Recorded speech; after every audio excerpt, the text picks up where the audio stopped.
الحمد لله رب العالمين والعاقبة للمتقين والصلاة والسلام على أشرف الأنبياء والمرسلين محمد وعلى آله وأصحابه أجمعين إلى يوم الدين. أما بعد، فقد قال الله سبحانه وتعالى في كلامه المجيد والفرقان الحميد: فأعوذ بالله من الشيطان الرجيم، بسم الله الرحمن الرحيم.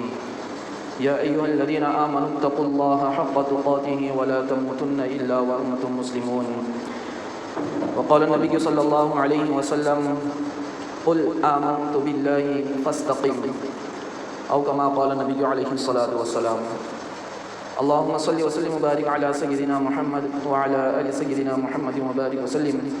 اللهم صل وسلم وبارك على سيدنا محمد وعلى آل سيدنا محمد وبارك وسلم. اللهم صل وسلم وبارك على سيدنا محمد وعلى آل سيدنا محمد وبارك وسلم. عزیزان ملت اور میرے دینی بھائیوں، اللہ رب العزت کا بے پناہ احسان ہوا، کرم ہوا، فضل ہوا ہے کہ اس رب کریم نے ہم لوگوں کو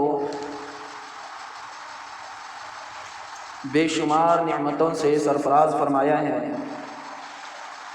اور بے حساب نعمتیں اللہ رب العزت نے ہم لوگوں پر انڈھیل دی ہیں کہ اس کا فضل اور اس کا انعام اور اس کا احسان ہے. ورنہ کہاں میں اور کہاں یہ نکہتے گل، کہاں میں اور کہاں یہ نکہتے گل، نسیم صبح تیری مہربانی ہے. کہ اللہ رب العزت کی مہربانی ہے، اس کا فضل اور انعام ہے کہ اس نے ہم لوگوں کو بے شمار نعمتوں سے سرفراز فرمایا ہے. من جملہ ان تمام نعمتوں کے ایک نعمت جو اللہ پاک نے ہم لوگوں کو عطا فرمائی ہے وہ حضرت انسان بنا کر سب سے بڑی نعمت ہم لوگوں کو عطا فرمائی.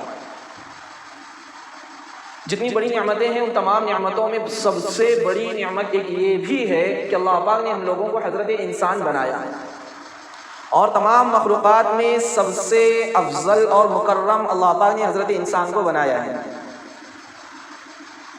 اور اس کے بعد میں ہم لوگوں کی پیدائش کا مقصد، ہم لوگوں کو دنیا کے اندر وجود بخشنے کا مقصد بھی اللہ رب العزت نے بیان فرمایا ہے. کیا ہے ہماری دنیا میں آنے کا مقصد؟ ہر ایک کو پتہ ہے، ہر ایک کے علم میں ہے. ایسا کوئی نہیں کہ جس کو اپنے آنے کا اس دنیا کے اندر مقصد پتہ نہ ہو. ہر ایک کو اس بات کا بخوبی علم ہے کہ اللہ پاک نے ہماری دنیا میں آنے کا مقصد بتلایا ہے: وَمَا خَلَقْتُ الْجِنَّ وَالْإِنسَ إِلَّا لِيَعْبُدُونَ، کہ ہم نے انسان اور جنات کو محض اپنی عبادت کے لیے پیدا فرمایا ہے. یہ ہماری دنیا میں آنے کا مقصد ہے. اگر ہماری اس دنیا میں آنے کے مقصد میں کمی ہے، اس کے اندر اگر ہم لوگ اپنے آپ کو نہیں لا رہے ہیں تو یہ میری اور آپ کی کمزوری ہے. اللہ رب العزت نے تو ہم لوگوں کو ساری چیزیں عطا فرما دی، صحیح راستہ بھی دکھلا دیا اور گمراہی والا راستہ بھی ہم لوگوں کو دکھلایا ہے، اور کہا ہے کہ دیکھو اس سیدھے راستے کے اوپر چلو گے تو کامیاب ہو جاؤ گے، یہ گمراہی والے راستے پر چلو گے تو ناکام ہو جاؤ گے. دونوں راستے اللہ پاک نے ہم لوگوں کے سامنے رکھے ہیں. اور اللہ پاک نے عالم ارواح کے اندر ہم لوگوں کا امتحان لیا تھا. اس وقت کہا تھا میرے رب نے: الست بربکم، کیا میں تمہارا رب نہیں ہوں؟ ہم تمام کی روحوں نے اس وقت برجستہ ہی جواب دیا تھا: بلا، کیوں نہیں، آپ ہی تو ہمارے پروردگار ہیں، آپ ہی ہمارے رب ہیں، آپ ہی ہمارے خدا ہیں، آپ ہی ہیں جو ہمارے سارے کاموں کو انجام دینے والے ہیں. اس وقت ہم نے اقرار کیا تھا. اب اس اقرار کو باقی رکھنے کے لیے اللہ پاک نے دنیا کے اندر آزمائش کے طور پر ہم لوگوں کو بھیجا ہے. امتحان کے واسطے اللہ پاک نے ہم لوگوں کو اس دنیا کے اندر بھیجا ہے. اب میری اور آپ کی ذمہ داری بنتی ہے کہ اس امتحان کے اندر استقامت کے ساتھ میں جم جائیں اور اللہ رب العزت کی طرف سے انعام کو بھی لینے والے بن جائیں. اللہ پاک جتنی بھی احکامات ہم لوگوں پر عائد فرمائے ہیں نا، ان تمام احکامات کے اوپر عمل کرنے میں ہماری فلاح و بہبود ہے ہی، ساتھ ہی میں اس کے اوپر انعامات کی بھی وعدے ہیں. جتنے قوانین اللہ رب العزت نے ہم لوگوں پر عائد فرمائے ہیں، نماز ایک قانون ہم لوگوں پر عائد فرمایا، زکوٰۃ ادا کرنا ایک قانون ہم لوگوں پر عائد فرمایا، صدقۃ الفطر ایک قانون ہم لوگوں پر عائد فرمایا، روزہ رکھنا ایک قانون ہم لوگوں پر عائد فرمایا. اس کے علاوہ جتنی بھی چیزیں ہیں تمام چیزوں کے قوانین اللہ پاک نے ہم لوگوں کو عطا بھی فرمائے ہیں. لیکن اس کے ساتھ میں صرف اس کے اوپر بس نہیں کیا، اس کے اوپر انعامات کے وعدے بھی فرمائے. ہاں، اب دنیا کے قوانین کو ہم لوگ تھوڑا سا دیکھ لیں. جتنے قانون ہمارے ہندوستان میں بن رہے ہیں ان تمام قانونوں پر عمل کرنے کی وجہ سے کیا ہم لوگوں کو انعام ملے گا؟ کوئی ہے جو ہم لوگوں کو بھائی تم نے بہت اچھا کام کیا ہے، بہت سارے قانون کے اوپر تم نے عمل کیا ہے، لو ہماری طرف سے ہم آپ کو سرٹیفکیٹ دیتے ہیں، یہ انعام دیتے ہیں، اتنا اتنا ہم دیں گے آپ کو؟ کہیں نہیں. لیکن یہ میرے رب کا فضل اور کرم ہی تو ہے کہ وہ ہم لوگوں پر قانون بھی لگا رہا ہے اور اس پر عمل کرنے پر انعام بھی دے رہا ہے۔ اس سے بڑھ کر اور کیا چاہیے میرے رب کی طرف سے؟ یہ اس کا فضل اور اس کا کرم اور اس کا احسان نہیں تو اور کیا ہے؟ اب ہم لوگوں کی ذمہ داری ہے کہ ہم اس کے اوپر استقامت کے ساتھ میں جم جائیں، ہم اس کے اوپر استقامت کے ساتھ میں جم جائیں۔ میں نے جو خطبے کے اندر آیت شریفہ کی تلاوت کی، اس کے اندر اللہ پاک نے یہی بات ارشاد فرمائی، یا ایھا الذین آمنوا اتقوا اللہ، اے وہ لوگ جو اللہ کی ذات پر ایمان لانے والے ہیں، اے وہ لوگ جو اللہ کے رسول صلی اللہ علیہ وسلم کی تعلیمات کو سچی تعلیمات سمجھنے والے ہیں، اے ایمان والو، یا ایھا الذین آمنوا، اے ایمان والو، اتقوا اللہ، اللہ سے ڈرتے رہو، اللہ سے ڈرتے رہو، اس کے احکامات کی پابندی کے معاملے میں، اس کے فرامین کی پابندی کے معاملے میں، اس کے نبی صلی اللہ علیہ وسلم نے جو تعلیمات تم لوگوں کو عطا فرمائی ان تمام تعلیمات کے معاملے میں آپ اللہ سے ڈرتے رہو۔ حق تقاتی، کیسا ڈرنا؟ ایسا ہی ڈرتے رہو جیسا کہ اس سے ڈرنے کا حق ہے۔ ہاں ہم ڈر تو رہے ہیں، مجمع کے اندر ہیں تو ہمارے دل میں ڈر ہے، اگر میں اس طریقے سے کروں گا تو لوگ مجھے کیا بولیں گے؟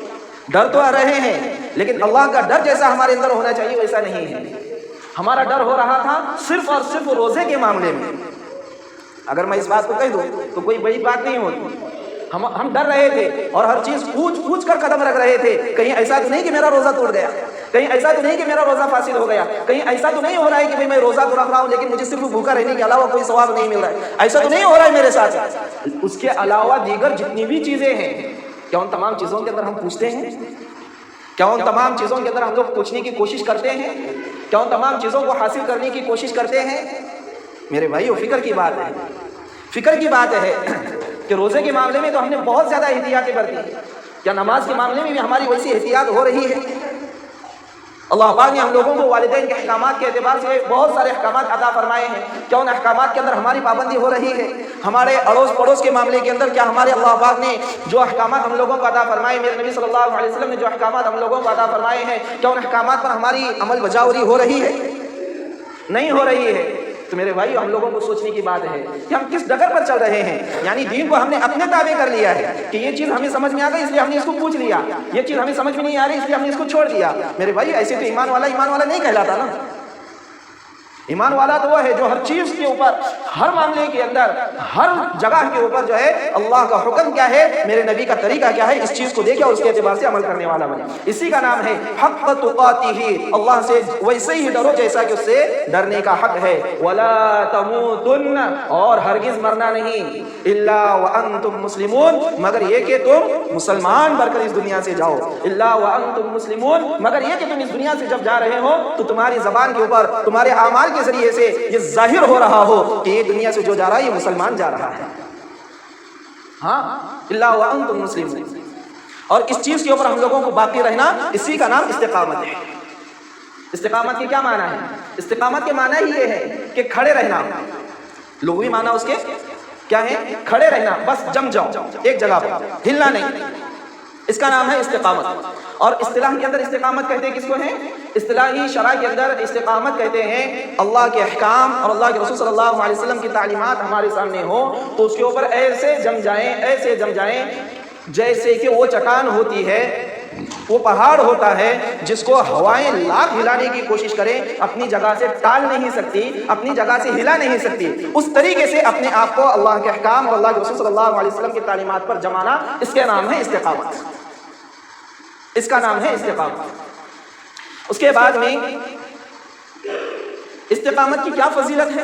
استقامت کے معنی تو ہم لوگوں کو سمجھ میں آ گئے، استقامت کی فضیلت کیا ہے؟ استقامت کی فضیلت یہ ہے کہ اللہ رب العزت نے بذات خود قرآن شریف کے اندر یہ بات ارشاد فرمائی ہے، ان الذين قالوا ربنا الله ثم استقاموا تتنزل عليهم الملائكة الا تخافوا ولا تحزنوا وابشروا بالجنة التي كنتم توعدون نحن أولياؤكم في الحياة الدنيا وفي الآخرة ولكم فيها ما تشتهي أنفسكم ولكم فيها ما تدعون نزلا من غفور رحيم۔ یہ اس کی فضیلت ہے استقامت کی۔ اللہ پاک کیا فرما رہے ہیں؟ ان الذین، یقیناً وہ لوگ، قالوا ربنا اللہ، جنہوں نے کہا کہ ہمارا رب اللہ ہے اور اس بات کا اعلان کر لیا، ہمارا پروردگار اللہ ہے اور اس بات کا اعلان کر لیا، ہمارے سارے کاموں کو بنانے والا اللہ ہے اس بات کا اقرار بھی کر لیا اور کیا ہے، اعلان بھی کر لیا۔ ہاں ثم استقاموا، اور اس کے اوپر جم بھی گئے کہ جو کچھ بھی بات ہے سب اللہ رب العزت کی طرف سے ہے، جو کچھ بھی احکامات ہیں یہ اللہ رب العزت کی طرف سے ہیں، ہر حکم کو اس کے مانا اور اس کے اوپر جم گئے، کیا ہوگا؟ تتنزل علیہم الملائکہ، ان لوگوں کے پاس فرشتے آتے ہیں، ہاں فرشتوں کا نزول ہوتا ہے، وہ آتے ہیں نا تو ایسے ہی نہیں آتے، وہ کہتے ہیں لا تخافوا ولا تحزنوا، تمہیں ڈرنے کی ضرورت نہیں ہے، غمگین ہونے کی ضرورت نہیں ہے، وابشروا بالجنۃ التي كنتم توعدون، تم اس جنت کی خوشخبری لے لو جس کی اس دنیا کے اندر تم لوگوں کو خوشخبری سنائی جا رہی ہے کہ جو استقامت کے اوپر چلے گا، جو استقامت کے اوپر اپنے آپ کو لائے گا، اس کے لیے جنت کی خوشخبری ہے۔ ہاں اللہ تخافوا ولا تحزنوا وابشروا بالجنۃ التي كنتم توعدون، آگے فرشتے کہتے ہیں نحن اولیاؤکم فی الحیاۃ الدنیا، کہ دنیا کی زندگی کے اندر ہم آپ کے دوست رہتے ہیں، ہاں ہم آپ کے دوست ہیں دنیا کی زندگی کے اندر، وفی الآخرہ، اور آخرت کے اندر بھی ہم تمہارا سہارا بنیں گے، تمہارے ساتھ میں رہیں گے، اور جب جنت کے اندر تم لوگ داخل ہو جاؤ گے تو کیا ہوگا؟ اللہ پاک وہ بات بھی ارشاد فرمائے ہیں، کیا فرما رہے ہیں؟ وَلَكُمْ فِيهَا مَا تَشْتَهِي أَنفُسُكُمْ وَلَكُمْ فِيهَا مَا تَدَّعُونَ، کہ اس جنت کے اندر جب تم داخل ہو چکے ہو استقامت کی وجہ سے تو کیا ہوگا کہ اس دنیا کے اندر جو کچھ بھی تمہاری خواہشیں تھیں، اب یہاں پر جو کچھ بھی خواہشیں ہو رہی ہیں وہ تمام چیزیں تم کو ہم کیا ہے جنت کے اندر عطا فرما دیں گے، اور کسی چیز کی کوئی کمی نہیں ہوگی، اور اس چیز کا وعدہ تو اللہ رب العزت تم لوگوں سے کر رہا ہے، کنتم توعدون، جس کا وعدہ تم لوگوں سے کیا گیا تھا، یعنی اللہ رب العزت نے جس چیز کا وعدہ ہم لوگوں سے کیا ہے وہ تمام چیزیں ہم لوگوں کو اللہ رب العزت جنت کے اندر عطا فرمائیں گے، لیکن شرط کیا رکھی ہے؟ استقامت، جو استقامت پر عمل کرے گا اس کو یہ جنت بھی میسر ہوگی۔ اس کے بعد میں یہ استقامت کی فضیلت ہے۔ تیسری چیز، استقامت کی ضرورت کیوں پیش آئی؟ رمضان مبارک میں ہم نے عبادتیں کی، ریاضتیں کی، محنتیں کی، مجاہدات کو برداشت کیا، مشقتوں کو برداشت کیا، بھوک پیاس کو برداشت کیا، گرمی کی تپش تھی، اس کے بعد لو بھی مار رہی تھی، گرمی کی تپش کی وجہ سے ہم لوگ پریشان بھی ہو رہے تھے، گلے بھی سوکھ رہے تھے، پھر بھی ہم نے کیا ہے اللہ پاک کے کسی حکم کے اندر کمی بیشی ہونا کو برداشت نہیں کیا۔ پھر ضرورت کیا پیش آئی استقامت کی؟ استقامت کی ضرورت یہ پیش آئی ہے کہ اللہ رب العزت نے جو ہے رمضان المبارک میں شیطان کو اپنی قدرت سے زنجیروں کے اندر جکڑ کر سمندر میں پھینک دیا گیا تھا، اور اس کے بعد میں اب رمضان المبارک کا مہینہ پورا ہو چکا ہے، اور اب رمضان المبارک کے بعد کا پہلا جمعہ بھی ہے، تو شیاطین اب باہر نکل چکے ہیں، اب یہ شیاطین ہم لوگوں کو ہر موڑ پر حملہ کرنے کی کوشش کر رہے ہیں۔ اس نے کیا ہے قسم کھا رکھی ہے کچھ بھی ہو جائے اے اللہ تیرے ایک بندے کو بھی میں چھوڑوں گا نہیں جو راہ راستے سے نہ بھٹک جائے، ہر ایک کو میں بگاڑنے کی کوشش کروں گا، ہر ایک کو بھٹکانے کی کوشش کروں گا، کسی کو نہیں چھوڑوں گا۔ اللہ رب العزت نے وہ بات ارشاد فرمائی تھی الا من عصمہ اللہ، مگر وہ لوگ بچ جائیں گے جس کو اللہ رب العزت بچانا چاہیں۔ میرے بھائیو، اللہ رب العزت سے اگر کبھی ہم یہ چاہتے ہیں کہ اللہ پاک کے ہم لوگوں کو بچاویں شیطانی حربوں سے، تو ہمارے لیے ضروری ہے کہ ہم لوگ استقامت کو اختیار کریں۔ دوسری وجہ یہ ہے کہ نفس ہمارا جو دشمن ہے وہ دشمن بھی ہمارے پیچھے لگا ہوا ہے، اگر ہم استقامت کے ساتھ میں جمے ہوئے ہوں گے تو جس طریقے سے ماہ رمضان کے اندر فجر کی نمازیں ہماری ہو رہی تھی، جس طریقے سے ماہ رمضان میں ہماری تہجد کی نمازیں ہو رہی تھی، ٹھیک اسی طریقے سے ابھی بھی ہم لوگ اپنے نفس کے خلاف مجاہدات کو کر کے مشقتوں کو برداشت کر کے عمل کریں گے تو انشاءاللہ یہ استقامت کی وجہ سے نفس بھی ہمارا کیا ہے پگھل جائے گا، اور نفس بھی ہمارا نفس امارہ اگر بنا ہوا ہے اور ہر ایک کے پاس ہے یہ نفس، لیکن نفس کی جو تین قسمیں اس کے پہلے میں عرض کر چکا ہوں، ایک نفس امارہ، دوسرا ہوتا ہے نفس لوامہ، اور تیسرا ہوتا ہے نفس مطمئنہ۔ اور اللہ رب العزت جس کو نفس مطمئنہ عطا فرماتے ہیں نا، اس کے بعد میں اللہ رب العزت اس کو یہ بات ارشاد فرماتے ہیں فادخلی فی عبادی وادخلی جنتی، اے نفس مطمئنہ اب تو کیا کر میرے نیک بندوں کے اندر داخل ہو جا، اور ہمیشہ ہمیشہ کی جنت تیرے لیے پکی کر دی گئی ہے، ہاں، اور ہمیشہ ہمیشہ کی جنت کے اندر تو داخل ہو جا، میرے بندوں میں بھی داخل ہو اور میری جنت کے اندر بھی داخل ہو۔ یہ نفس مطمئنہ کے لیے اعلان ہے، اور ہم لوگوں کو اسی نفس مطمئنہ کو بنانے کے لیے استقامت کی ضرورت ہے، اس لیے ضرورت پیش آئی ہے نفس استقامت کی۔ تیسری وجہ یہ ہے کہ انسان کی طبیعت میں جلد بازی بہت ہے، ہاں انسان جو ہے جلد باز ہے، اذا مسہ الشر جزوعا، اور جب کوئی بھی شر اس کو پہنچتا ہے تو کیا کرتا ہے فوراً ہڑبڑانے لگتا ہے، وَإِذَا مَسَّهُ الْخَيْرُ مَنُوعًا، اور جب کوئی خیر اس کو پہنچتی ہے تو لوگوں کو دینے سے مانع ہوتا ہے، روکتا ہے کہ میں نہیں دوں گا، یہ میرا ہے، مجھے کیا کرنا، میں نہیں دوں گا۔ یہ انسانی فطرت ہے۔ تو اللہ پاک چاہتے ہیں کہ انسان تیرے اندر یہ فطرت جو ہے یہ بہت بری چیز ہے، اس چیز کو ختم کرنا ہے اور اس چیز کو کیا ہے تباہ و برباد کرنا ہے۔ اس کے لیے ہم لوگوں کو استقامت کی ضرورت ہے کہ جیسے رمضان میں ہم نے صدقہ خیرات کے اندر کثرت کیا، جیسے رمضان مبارک میں کیا ہے ہم نے زکوٰۃ کو نکالنے کی کثرت کی، جیسے رمضان مبارک میں نمازوں کی ہم نے کثرت کی، جیسے رمضان مبارک میں ہم لوگوں نے نوافل کی کثرت کی، جیسے رمضان مبارک میں دیگر عبادات کے اندر ہم نے کثرت کرنے کی کوشش کی، ایسے ہی ماہ رمضان کے بعد میں بھی ہماری ذمہ داری بنتی ہے کہ وہاں پر جتنے بھی اعمال کیے ہیں ویسے ہی اعمال آج بھی کرنے والے بنے۔ کہ ابھی تھوڑی سی تکلیف آ گئی ہلوہا کہ ہم لوگ کیا ہے فوراً شور مچانے لگ گئے، یار یہ بھی یہ پریشانی ہے، یہ بھی پریشانی، اب عبادت نہیں ہو سکتی، اب یہ بھی ہو رہا ہے وہ بھی ہو رہا ہے، عبادت کرنا بڑا مشکل معلوم ہو رہا ہے۔ یہ چیز نہیں نہ ہو، اس کی وجہ سے استقامت کی ضرورت پیش آئی ہے۔ ہاں، اور اس کے بعد میں اللہ رب العزت کی نگاہ کے اندر آخری چیز، اللہ رب العزت کی نگاہ کے اندر سب سے اہم عمل کون سا ہے؟ اللہ کے رسول صلی اللہ علیہ وآلہ وسلم کا ارشاد گرامی ہے، احب الاعمال الی اللہ ادومها وان قل، کہ اللہ رب العزت کی نگاہ میں سب سے زیادہ محبوب اور پسندیدہ عمل یہ ہے کہ آدمی استقامت کے ساتھ میں اس عمل کو کرتا رہے، وَإِن قَلَّ، اگرچہ تھوڑا ہی کیوں نہ ہو۔ ہاں، تھوڑا ہی کیوں نہ ہو۔ ہم لوگ ماہ رمضان میں 2 رکعت تہجد کا اہتمام کرتے تھے، بس وہی 2 رکعت پورے سال ہم لوگوں کو باقی رکھنا ہوگا۔ ماہ رمضان میں ہم نے روزانہ 1 پاری کی تلاوت کا اہتمام کیا ہے، تو ماہ رمضان کے بعد میں بھی روزانہ کم سے کم 1 پاری کی تلاوت کا اہتمام ہو۔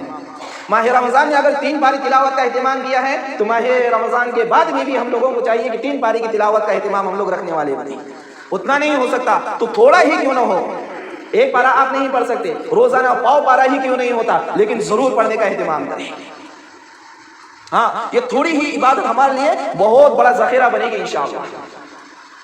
تو اللہ رب العزت، اور اس کے ذریعے سے، اس حدیث کے ذریعے سے ہم لوگوں کو پتہ یہ چلتا ہے کہ اللہ رب العزت کے نگاہ میں جو ہے بہت لمبی چوڑی عبادتیں پسندیدہ ہیں، ایسا نہیں ہے۔ لمبی چوڑی عبادتیں یہ تو محبوب ہیں ہی، لیکن اس سے زیادہ محبوب عمل تو اللہ کے نزدیک وہ معلوم ہوتا ہے جو تھوڑا سا کیا جا رہا ہو، جو تھوڑا سا کیا جا رہا ہو لیکن استقامت کے ساتھ میں کیا جا رہا ہو، ہمیشہ اس کے اوپر باقی ہو اور ہمیشہ اس کے اوپر عمل کیا جا رہا ہو، یہ عمل اللہ رب العزت کی نگاہ میں سب سے زیادہ محبوب اور پسندیدہ ہے۔ اس کے بعد میں جو ہے اب ان تمام باتیں تو ہمارے سامنے آ گئی، اس کے لیے ہمیں چاہیے کہ کچھ دعاؤں کا اہتمام کریں۔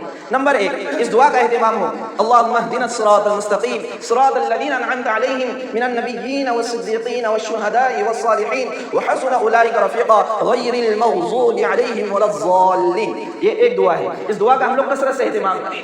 دوسری دعا، یا مقلب القلوب ثبت قلبی علی دینک، ہاں یہ دوسری دعا ہے۔ تیسری دعا کا اہتمام ہم لوگوں کو کرنا ہے، ربنا لا تزغ قلوبنا بعد اذ ہدیتنا وہب لنا من لدنک رحمہ انک انت الوہاب۔ یہ 3 دعائیں ہم لوگ بکثرت کرنے والے بنے انشاءاللہ۔ اللہ رب العزت کی ذات سے امید ہے کہ اللہ پاک ہم لوگوں کو استقامت بھی عطا فرمائیں گے اور اس کے بعد میں اللہ رب العزت کی نگاہ کے اندر اللہ پاک ہم لوگوں کو محبوب بھی بنائیں گے۔ ایک روایت یاد ہے حضرت سفیان بن عبداللہ الثقفی رضی اللہ عنہ، کہ اللہ کے رسول صلی اللہ علیہ وسلم کی خدمت اقدس میں حاضر ہوئے اور کہا، یا رسول اللہ، آپ مجھے ایک جامع اور بہترین نصیحت فرما دیجئے کہ جس کے اوپر عمل کر کے میں دنیا کے اندر بھی کامیاب ہو جاؤں، آخرت کے اندر بھی سرخرو ہو جاؤں، میری دنیا بھی بن جائے، میری آخرت بھی بن جائے، میں اللہ کی نگاہ کے اندر بھی کیا ہے اچھا بندہ بن جاؤں اور مخلوق کی نگاہ کے اندر بھی بہتر انسان بن جاؤں اور آپ کو بھی محبوب ہو جاؤں۔ بہت سارے اس طریقے سے سوالات کیے اور اس کے بعد اللہ کے رسول صلی اللہ علیہ وسلم نے ایک جملے کے اندر اس کا جواب عطا فرمایا۔ اللہ کے رسول صلی اللہ علیہ وسلم نے کیا ارشاد فرمایا؟ قل آمنت باللہ فاستقم، کہ کہہ میں اللہ کی ذات پر ایمان لایا اور اس کے اوپر جم جا۔ اور یہ تمام میری بات کا خلاصہ ہی یہ ہے کہ ہم استقامت کے ساتھ میں اپنے ہر عمل کو کرنے والے بنیں۔ رب کریم سے دعا ہے کہ اللہ پاک ہم لوگوں کو دین کی صحیح سمجھ نصیب فرماوے، اللہ پاک کے احکامات اور اللہ کے رسول صلی اللہ علیہ وسلم کی تعلیمات پر استقامت کے ساتھ میں جم کر اللہ پاک کے احکامات کو اپنی زندگی میں لانے والا اور اللہ کے رسول صلی اللہ علیہ وسلم کی تعلیمات کو ہمیں اپنی زندگی میں لانے والا بنا دے۔ وآخر دعوانا ان الحمد للہ رب العالمین۔